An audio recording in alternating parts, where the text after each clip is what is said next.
당신은 지금 자신의 선택을 끝까지 책임지고 있습니까? 상황이 바뀌면 입장을 바꾸고, 사람이 바뀌면 말을 바꾸고, 결과가 나쁘면 이유를 설명하는 쪽입니까? 아니면 결과가 어떻든 처음의 말을 끝까지 지키는 사람입니까? 왜 어떤 사람은 시간이 갈수록 더 많은 기회를 얻고, 어떤 사람은 나이가 들수록 점점 주변에서 밀려날까요?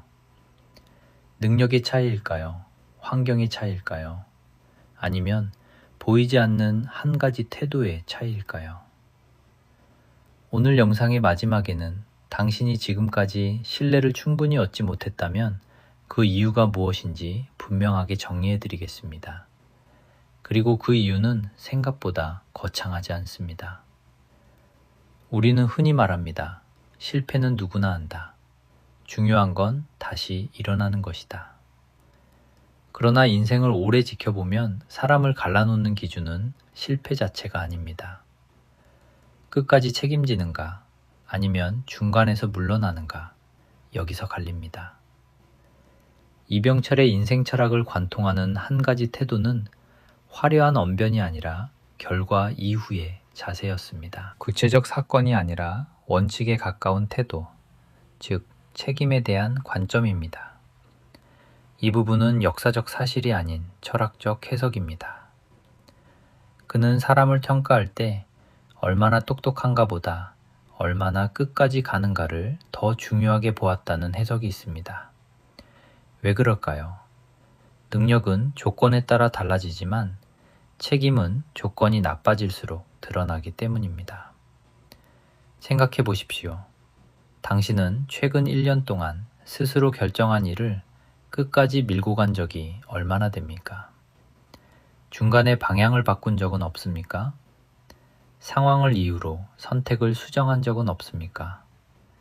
그 선택을 남 탓으로 돌린 적은 없습니까? 이 질문은 비난을 위한 것이 아닙니까? 구분을 위한 것입니다. 겉으로는 비슷해 보이는 두 사람이 10년 후 완전히 다른 위치에 서 있는 이유는 대부분 이 지점에서 시작됩니다. 책임은 능력보다 오래 간다. 신뢰는 말이 아니라 결과 이후의 태도다. 이 두 문장은 오늘 영상의 핵심입니다. 표면적으로 책임이란 자신이 맡은 일을 해내는 것입니다. 그러나 실제로는 그보다 조금 더 깊습니다. 결과가 좋을 때는 대부분의 사람이 책임을 집니다. 문제는 결과가 나쁠 때입니다. 그때 당신은 어떻게 합니까? 설명을 먼저 합니까? 이유를 나열합니까? 아니면 잘못을 인정합니까? 많은 사람이 말합니다. 억울하다. 내 잘못만은 아니다. 환경이 좋지 않았다. 틀린 말은 아닙니다. 하지만 신뢰는 누가 더 억울한가로 결정되지 않습니다. 신뢰는 누가 더 오래 버티는가로 결정됩니다. 나이가 들수록 사람은 조심스러워집니다. 위험을 줄이고 체면을 지키고 손실을 피하려 합니다. 그 자체는 나쁜 태도가 아닙니다. 문제는 그 과정에서 책임까지 줄어든다는 점입니다. 실패할 가능성이 보이면 처음의 약속을 조정합니다. 결과가 불리해 보이면 입장을 유연하게 바꿉니다. 이것을 우리는 현실적이다 라고 부릅니다. 그러나 상대는 다르게 느낍니다. 이 사람은 상황에 따라 달라지는구나. 이 인식이 한 번 생기면 신뢰는 천천히 줄어듭니다. 눈에 띄지 않게, 하지만 확실하게. 여기서 중요한 질문이 하나 있습니다. 당신은 신뢰를 당장의 손해보다 위에 두고 있습니까? 아니면 당장의 손해를 피하는 것을 더 우선해 두고 있습니까? 대부분은 후자를 선택합니다. 그 선택이 반복되면 주변 사람들은 점점 더 작은 일만 맡깁니다. 큰 책임은 끝까지 가는 사람에게만 주어지기 때문입니다. 책임을 진다는 것은 완벽해진다는 뜻이 아닙니다. 실수를 하지 않는다는 의미도 아닙니다. 실수를 인정하고 그 이후의 결과까지 감당하겠다는 태도입니다. 이 태도가 반복되면 사람들은 계산을 바꿉니다. 이 사람은 믿어도 된다. 이 사람은 도망치지 않는다. 그 순간부터 능력 이상의 기회가 주어집니다. 왜냐하면 조직이든 관계든 가장 두려워하는 것은 실패가 아니라 이탈이기 때문입니다. 조용히 돌아보십시오. 당신의 주변에서 꾸준히 자리를 넓혀가는 사람은 어떤 사람입니까? 말이 많은 사람입니까? 아이디어가 뛰어난 사람입니까? 아니면 묵묵히 끝까지 책임지는 사람입니까? 대답은 대부분 비슷합니다. 그렇다면 왜 우리는 그 태도를 쉽게 선택하지 못할까요? 여기에는 심리적인 이유가 있습니다. 그리고 그 이유를 이해하지 못하면 우리는 계속 같은 선택을 반복하게 됩니다. 이제부터 표면 아래의 구조를 하나씩 보겠습니다. 사람이 책임을 회피하는 진짜 이유는 무엇인지, 그리고 왜 그 회피가 결국 더 큰 손실로 돌아오는지 차분히 정리해 보겠습니다. 지금 이 순간에도 당신의 인생은 보이지 않는 평가를 받고 있습니다. 능력이 아니라 지속성으로, 성과가 아니라 책임 이후의 태도로. 이 차이를 이해하지 못하면 10년이 지나도 위치는 크게 달라지지 않습니다. 반대로 이 차이를 인식하는 순간 선택의 기준이 달라집니다. 그리고 인생은 그 기준에서 갈립니다. 이제 질문을 하나만 더 남기겠습니다. 당신은 끝까지 가는 사람입니까? 아니면 중간에서 설명하는 사람입니까? 이 질문에 대한 대답이 앞으로의 신뢰를 결정합니다. 다음 단계에서 그 구조를 더 깊이 들어가 보겠습니다. 이제 구조를 더 깊이 보겠습니다.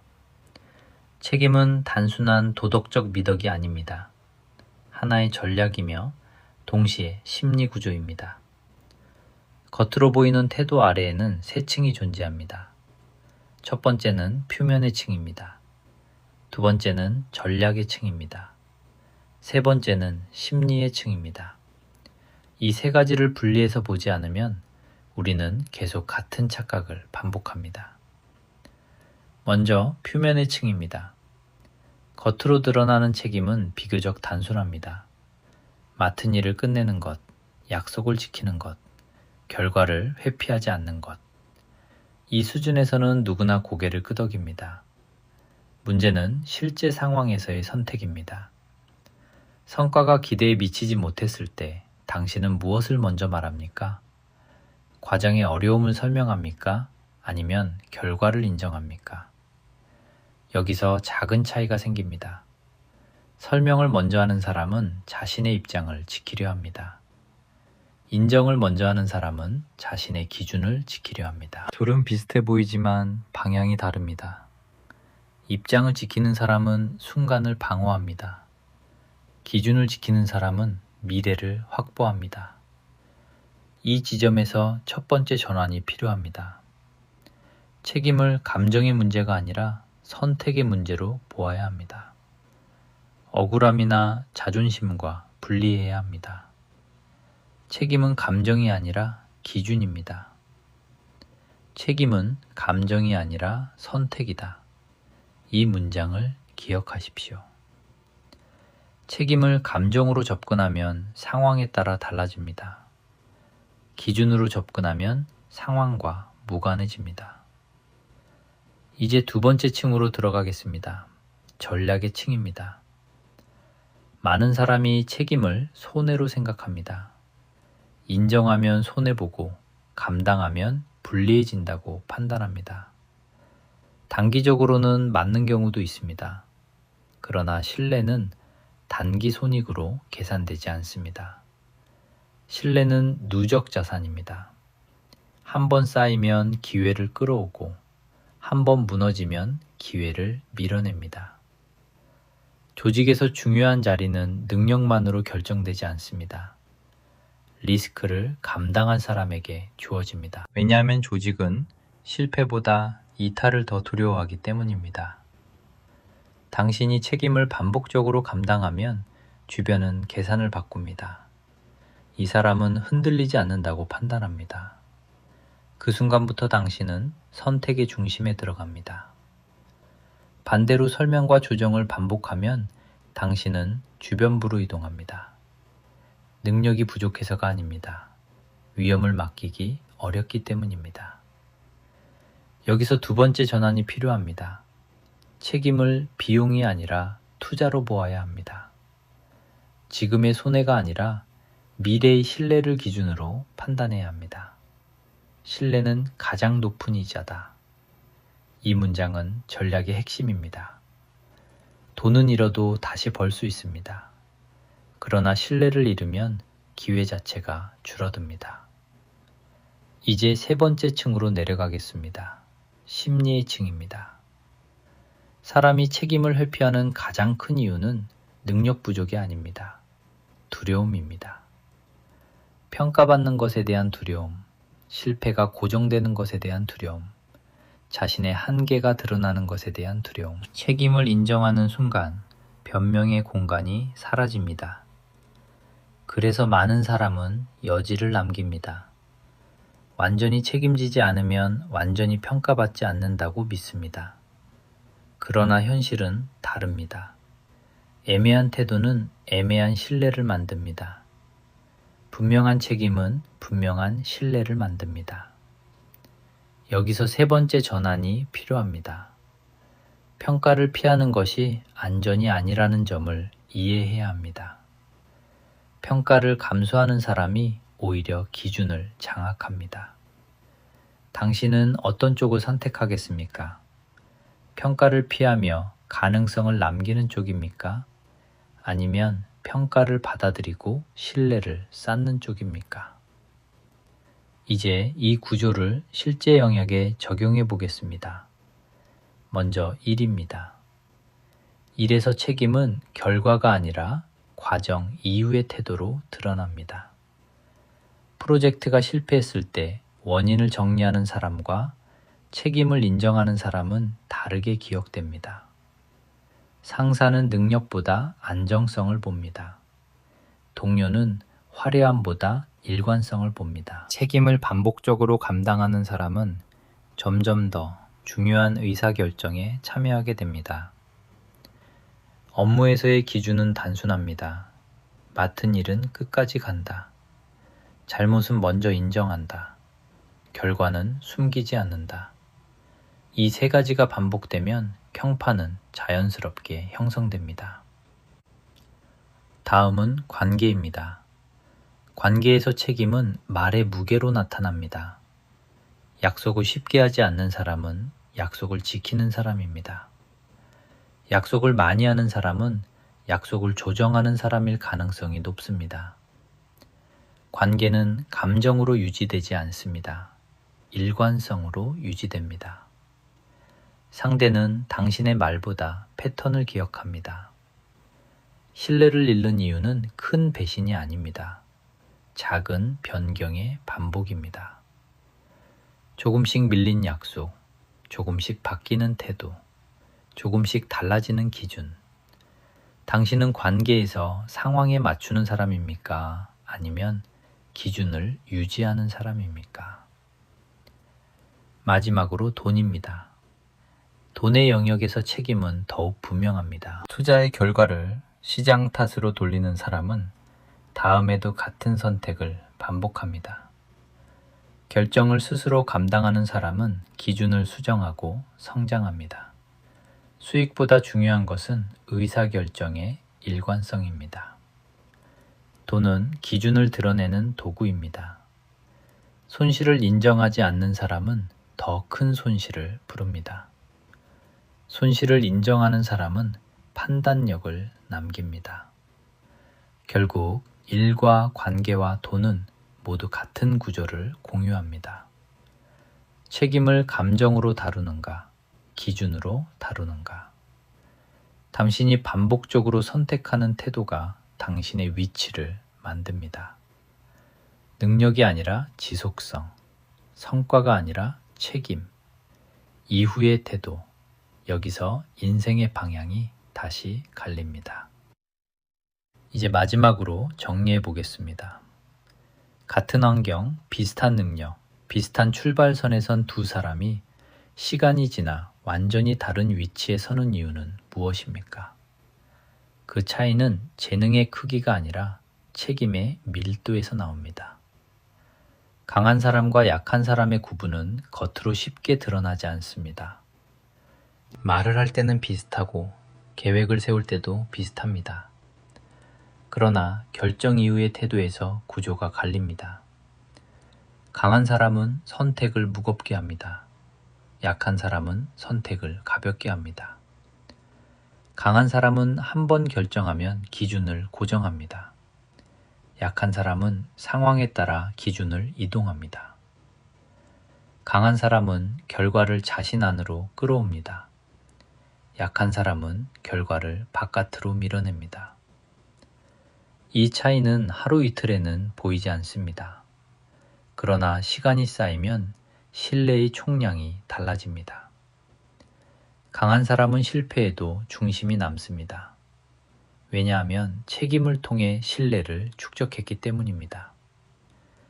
약한 사람은 성공해도 불안이 남습니다. 왜냐하면 기준이 고정되어 있지 않기 때문입니다. 제국을 세운 사람들의 공통점은 화려함이 아닙니다. 결정을 번복하지 않는 태도입니다. 외부 조건이 바뀌어도 내부 원칙을 유지하는 힘입니다. 그들은 모든 선택이 비용을 가진다는 사실을 압니다. 그래서 쉽게 말하지 않고 쉽게 약속하지 않으며 쉽게 물러나지 않습니다. 한번 내린 판단에는 책임이 따라온다는 것을 알고 있기 때문입니다. 강한 사람은 체면보다 질서를 택합니다. 자존심보다 구조를 택합니다. 감정보다 원칙을 택합니다. 약한 사람은 순간의 손실을 두려워합니다. 강한 사람은 장기적 붕괴를 더 두려워합니다. 여기서 핵심은 두려움의 방향입니다. 무엇을 더 두려워하는가에 따라 인생의 설계가 달라집니다. 약한 사람은 비판을 피하려 합니다. 그래서 책임을 분산합니다. 공동의 문제로 만들고 상황의 문제로 만듭니다. 그 결과 개인의 이름값은 자라지 않습니다. 강한 사람은 비판을 통과합니다. 책임을 집중시키고 자신의 이름으로 감당합니다. 그 과정에서 이름의 무게가 쌓입니다. 이름의 무게는 곧 신뢰의 무게입니다. 강한 사람은 일을 맡으면 범위를 분명히 합니다. 그리고 그 범위 안에서는 변명하지 않습니다. 약한 사람은 범위를 흐립니다. 그래야 책임도 흐려지기 때문입니다. 강한 사람은 약속을 줄입니다. 대신 지키는 비율을 높입니다. 약한 사람은 약속을 늘립니다. 대신 조정의 여지를 남깁니다. 강한 사람은 실패를 기록으로 남깁니다. 그리고 기준을 수정합니다. 약한 사람은 실패를 기억에서 지웁니다. 그리고 같은 판단을 반복합니다. 이 차이는 능력과 무관합니다. 구조의 문제입니다. 제국을 만드는 사람은 먼저 자기 안에 질서를 세웁니다. 자신의 말이 자신의 규칙이 되게 합니다. 말과 행동 사이의 오차를 줄입니다. 그 오차가 줄어들수록 주변의 신뢰는 커집니다. 강한 사람은 책임을 통해 공간을 확장합니다. 약한 사람은 책임을 피하며 공간을 축소합니다. 공간이란 영향력입니다. 결정권입니다. 자원의 흐름입니다. 결국 책임은 도덕의 문제가 아니라 권한의 문제입니다. 더 큰 책임을 감당할 수 있는 사람에게 더 큰 권한이 이동합니다. 이 원칙은 조직에서도 관계에서도 자본의 세계에서도 동일하게 작동합니다. 강한 사람은 자신이 감당할 수 있는 한계를 넓혀갑니다. 약한 사람은 자신의 안전선을 유지하려 합니다. 안전은 단기적으로 편안합니다. 그러나 확장은 불편을 동반합니다. 제국은 편안함 위에 세워지지 않습니다. 감당의 반복 위에 세워집니다. 여기서 우리는 하나의 원칙으로 압축할 수 있습니다. 첫째, 선택은 신중하게 한다. 둘째, 결정은 번복하지 않는다. 셋째, 결과는 자신이 가진다. 넷째, 실패는 기준을 수정하는 재료로 쓴다. 다섯째, 책임의 범위를 점점 넓힌다. 이 5가지는 화려하지 않습니다. 그러나 구조를 만듭니다.